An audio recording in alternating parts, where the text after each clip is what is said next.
So here's the work for today. On the Jaguar, the lower control arms and ball joints sold for the rear part of the control arm.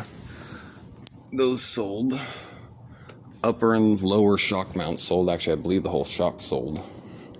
And then I got to figure out what type of wheel bearing this is. Because if you look,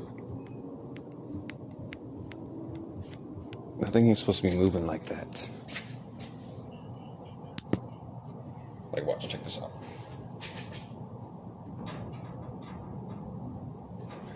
That is way too much movement for a wheel bearing. That's a little update.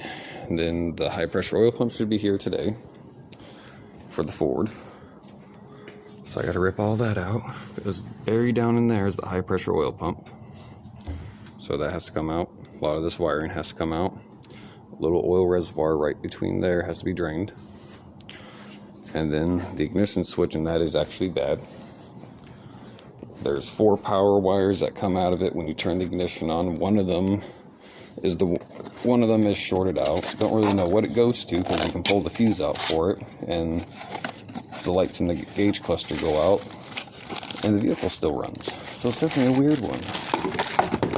But this is all it is. Ignition switch.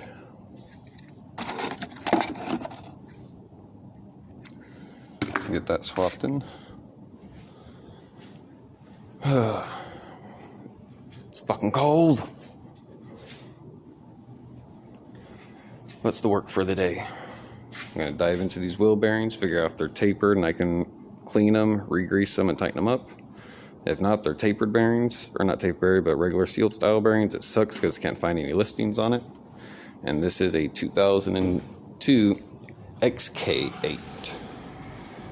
The XK is a totally different model because everything else finding for the XJ is more available. The XK, though, is a little bit more different. But at least it has the 4.0 V8. That's a little update for the day. I have more updates coming out. If you'd like to see more, don't forget to like and subscribe. Have a good one.